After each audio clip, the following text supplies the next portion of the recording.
മലപ്പുറം കൽപ്പകഞ്ചേരിയിൽ വിദ്യാലയങ്ങൾ കുട്ടികളുടെ സുരക്ഷിത കേന്ദ്രങ്ങളാണെന്ന പൊതുബോധത്തിന്മേൽ കരിനിഴൽ വീഴ്ത്തി 5ാം ക്ലാസ് വിദ്യാർത്ഥിനിക്ക് നേരെ അധ്യാപകന്റെ ക്രൂരമർദ്ദനമുണ്ടായ സംഭവം ഏറെ ഞെട്ടിക്കുന്നതാണ്. ക്ലാസ്സിൽ ശ്രദ്ധിക്കുന്നില്ലെന്ന് ആരോപിച്ച് 10 വയസ്സുകാരിയായ പെൺകുട്ടിയെ വടകര സ്വദേശിയായ അധ്യാപകൻ ബൽരാജ് ചൂരലുപയോഗിച്ച് തല്ലി ചതയ്ക്കുകയായിരുന്നു. ദിവസങ്ങളായി കടുത്ത പനിയെ തുടർന്ന് അവധിയിലായിരുന്ന കുട്ടി രോഗം മാറി അതീവ സന്തോഷത്തോടെ സ്കൂളിലേക്ക് തിരിച്ചെത്തിയ ആദ്യ ദിവസമാണ് ഈ ദുരനുഭവം നേരിടേണ്ടി വന്നത്. ക്ലാസ് നടന്നുകൊണ്ടിരിക്കുന്ന സമയത്ത് കുട്ടി ശ്രദ്ധിച്ചില്ലെന്ന് ആരോപിച്ച് അധ്യാപകൻ കുട്ടിയുടെ പിറകിലൂടെ വന്ന് യാതൊരുവിധ മുന്നറിയിപ്പുമില്ലാതെ അടിക്കുകയായിരുന്നുവെന്നാണ് കുട്ടിയുടെ മൊഴി. മർദ്ദനത്തിന്റെ ആഘാതത്തിൽ കുട്ടിയുടെ കൈയിലെ എല്ല് പൊട്ടുകയും കടുത്ത വേദന കാരണം കുട്ടി കരഞ്ഞിട്ടും അധ്യാപകന്റെ മനസ്സലിഞ്ഞില്ലെന്ന് മാത്രമല്ല, ആ കൈകൊണ്ട് തന്നെ നിർബന്ധിച്ച് ക്ലാസ് വർക്കുകൾ എഴുതിപ്പിക്കുകയും ചെയ്തു. ഈ അധ്യാപകൻ ക്ലാസ്സിലെ മറ്റ് ആൺകുട്ടികളെയും പെൺകുട്ടികളെയും സമാനമായ രീതിയിൽ നിരന്തരം ക്രൂരമായി മർദ്ദിക്കാറുണ്ടെന്നും കുട്ടി വെളിപ്പെടുത്തിയിട്ടുണ്ട്.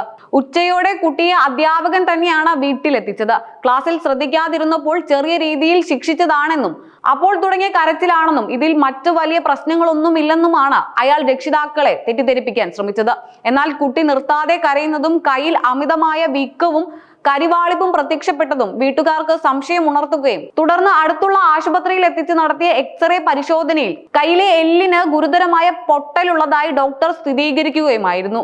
ആശുപത്രിയിൽ നിന്ന് വിവരം അറിഞ്ഞതോടെ കുട്ടിയുടെ കുടുംബം പോലീസിലും അതോടൊപ്പം തന്നെ സംസ്ഥാന ബാലാവകാശ കമ്മീഷനും രേഖാമൂലം പരാതി നൽകി. പരിക്കേറ്റ് ചികിത്സയിൽ കഴിയുന്ന 5ാം ക്ലാസ്സുകാരിയുടെ വിശദമായ മൊഴി രേഖപ്പെടുത്തിയ ശേഷം കൽപ്പകഞ്ചേരി പോലീസ് അധ്യാപകൻ ബൽരാജിനെതിരെ കുട്ടികൾക്കെതിരെയുള്ള അതിക്രമങ്ങൾ തടയുന്ന ജുവനൈൽ ജസ്റ്റിസ് ആക്ട് പ്രകാരം കേസെടുത്ത് അന്വേഷണം ആരംഭിച്ചു. അതേസമയം തങ്ങളുടെ വിദ്യാലയത്തിൽ നടന്ന ഈ ദൗർഭാഗ്യകരമായ സംഭവത്തെക്കുറിച്ച് ഔദ്യോഗികമായ വിശദീകരണം നൽകാൻ സ്കൂൾ അധികൃതർ ഇതുവരെ തയ്യാറായിട്ടില്ലാത്തതും സ്കൂൾ മാനേജ്മെന്റിന്റെ ഭാഗത്തു നിന്നുള്ള മൗനവും വലിയ രീതിയിലുള്ള ജനരോഷത്തിന് കാരണമായിട്ടുണ്ട്.